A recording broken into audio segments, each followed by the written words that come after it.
Superstar took my virginity aged 14. Yeah, I'm sure I'll find it now. Are you briefly able to sort of give me an idea of what the update is? Yeah, I certainly can. I thought all the media outlets were aware of what's happened since then.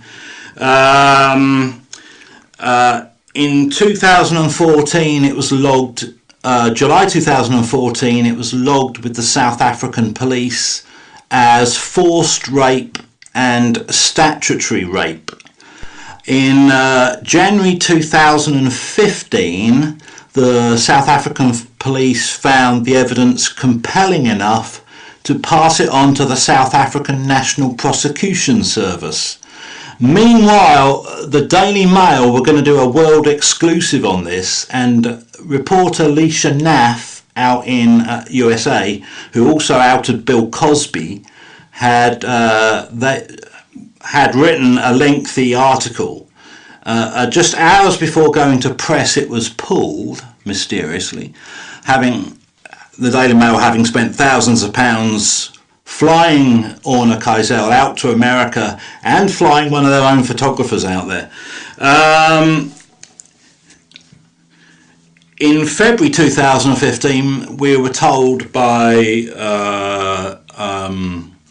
Candice Trunzo, who was the Daily Mail contact in America, that they are more likely than not to prosecute Sir Tom Jones, and they were looking at ways to interview him and extradite him.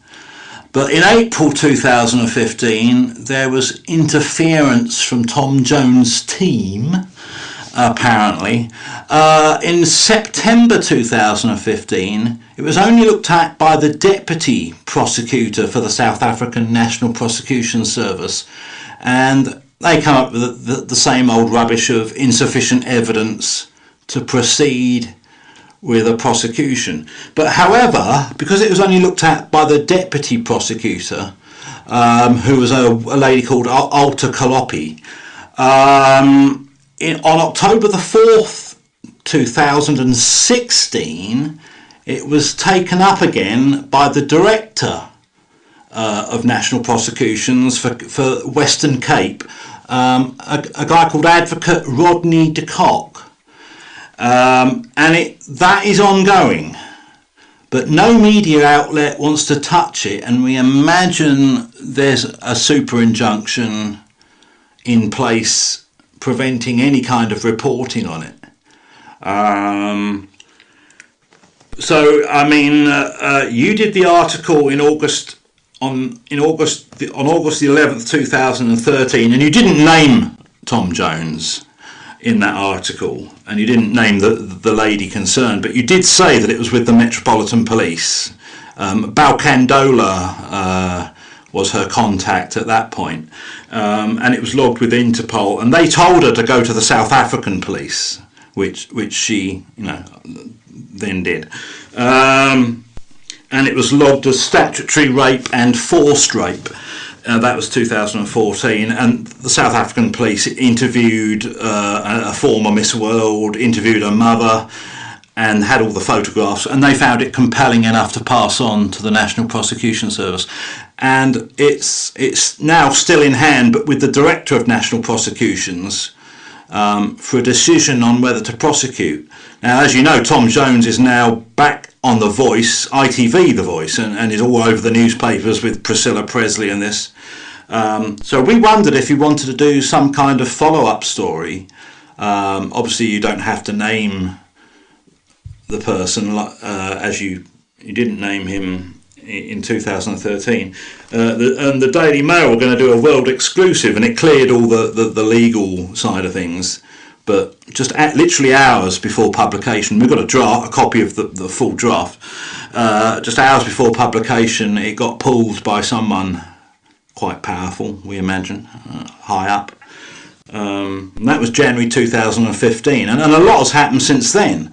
As I say, it's currently with the Director of National Prosecutions for Western Cape, who is Mr. Rodney de Kock. Advocate Rodney de Kock. If you Google him, you'll see him. I've got his email address here as well. But we were just wondering if you're interested in doing a follow-up to that 2013 story.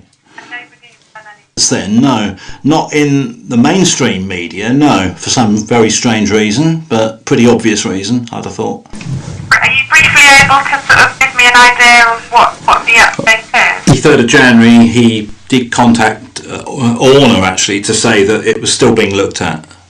Right, Miss Keisel has been in touch with us because we've been representing her and trying to get this information out to a wider audience about what is actually going on regarding this man. Martin Jordison, who funnily enough is now a solicitor with the Home Office in the UK, he said he couldn't believe that this man was still out there. Alright, brilliant. Well, thank you very much. In July 2000, the case was with... July 2000, it was 17 years ago. The case was with Max Clifford, of all people. And guess what he did? Nothing. So he buried it, basically. And got her to sign a clause saying not to speak to any other news organisation. And James Weatherup was involved. And the clause was that she wasn't allowed to speak to any other news organisation. 2 years later, he'd done nothing with it, and nor had James Weatherup. And she was advised to take other action because it was clearly being buried. He's still in her face every day of the year, and especially of late with being on The Voice, and then dropped from The Voice by the BBC. And we all know why he was dropped, really, not for the reasons he was dropped without notice. But now he's on ITV's The Voice. And then this Priscilla Presley business. Alright, brilliant. Well, thank you very much for that.